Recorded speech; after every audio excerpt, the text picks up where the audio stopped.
Today, we're diving into a story that's part chemistry, part medicine, and part murder mystery. It's all about a single element with a calling card that is, and I'm not exaggerating, truly bizarre and terrifying. So, let me just start with a question that sounds like it was ripped straight out of a horror novel.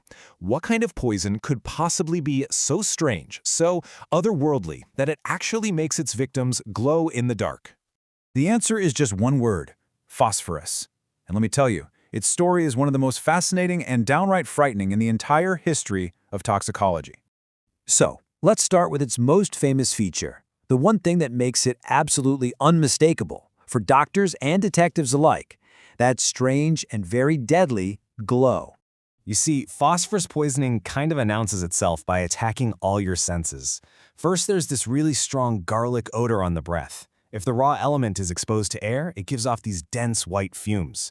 But the most chilling sign: luminous vomit and feces. I know, it's gruesome. The body's waste products literally start to glow with this pale yellow light. This phosphorescence, it's not just some weird detail, it's a huge diagnostic clue. Okay, but to really understand the poison, we have to understand the element itself. And here is the crucial point. Not all phosphorus is the same. There are two very, very different versions. And the difference between them is night and day. On one side, you've got the killer, yellow phosphorus. It's this waxy, translucent stuff that gives off glowing fumes, and it's an incredibly toxic poison. This is the stuff you find in some rat poisons and fireworks. But on the other side, you have the helper, red phosphorus. It's a harmless, inert powder. You actually interact with it every single time you strike a match on the side of a matchbox. Same element, two completely different personalities. So what makes the yellow kind so incredibly dangerous? Well, it's what scientists call a protoplasmic poison. Now, what does that even mean? It means it doesn't just go after one organ, like your liver or your kidneys. Oh no, it's way more sinister than that. It attacks the very foundation of life itself, the living matter inside every single one of your cells. So let's look at how this cellular attack actually plays out inside the human body.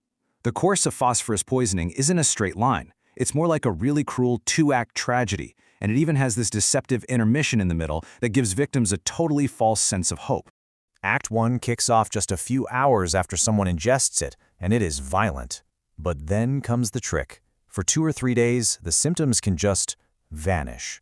The victim might actually feel like they're getting better, that the worst is over.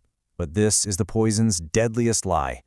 During this calm, the phosphorus is quietly being absorbed into the bloodstream, getting ready for the final, devastating second act: total organ failure. That first phase, the initial assault, is just brutal. It's the poison acting as a direct irritant. We're talking a burning pain that starts in your throat and goes all the way down to your stomach, an intense, unquenchable thirst, and of course that giveaway garlic taste. Then comes the violent nausea, the vomiting, the diarrhea, and like we said, the body's waste can be bloody, dark, and even glowing. After that deceptive calm, the symptoms come roaring back. This is the systemic attack. Jaundice sets in as the liver cells start to die off. The kidneys begin to shut down. Hemorrhaging can start, either under the skin or from the nose. The nervous system gets damaged, leading to cramps, even paralysis. And ultimately, death comes from complete liver and kidney failure. So what is actually happening inside the liver on a microscopic level? It's a process called necrobiosis. Think of phosphorus as a saboteur at the cellular level. It basically cuts off the oxygen supply, starving the liver cells of their normal fuel.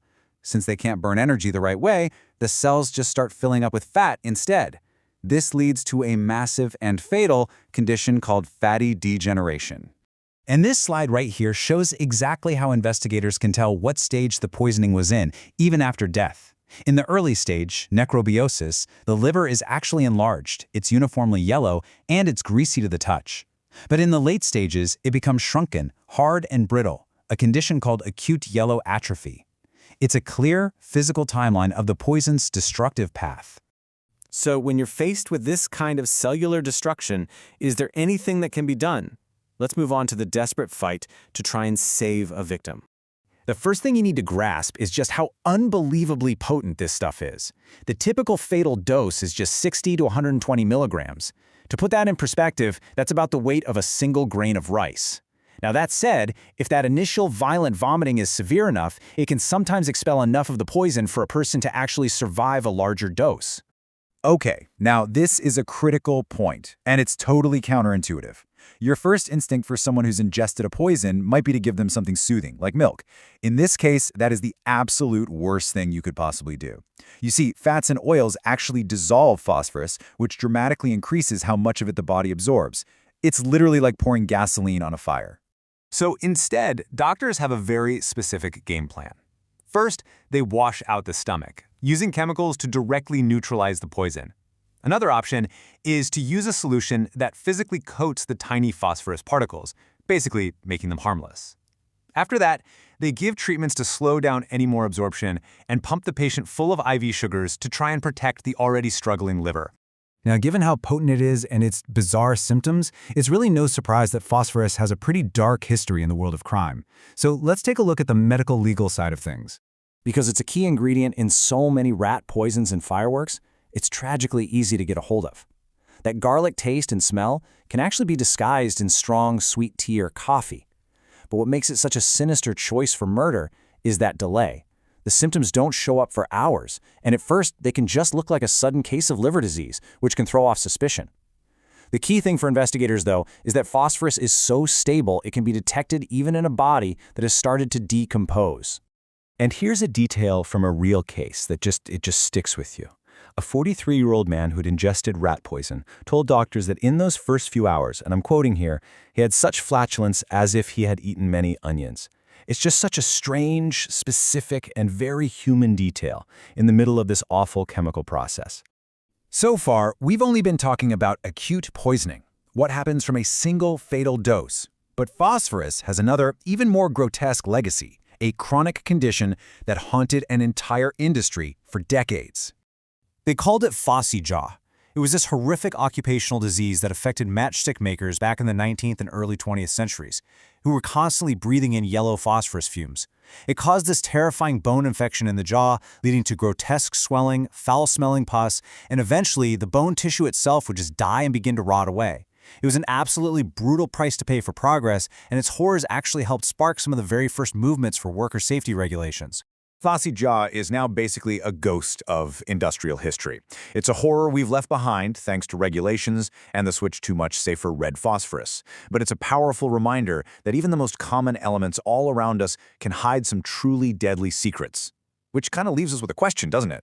What other dangers that were once common have we managed to tame, and what new ones might we be completely overlooking today?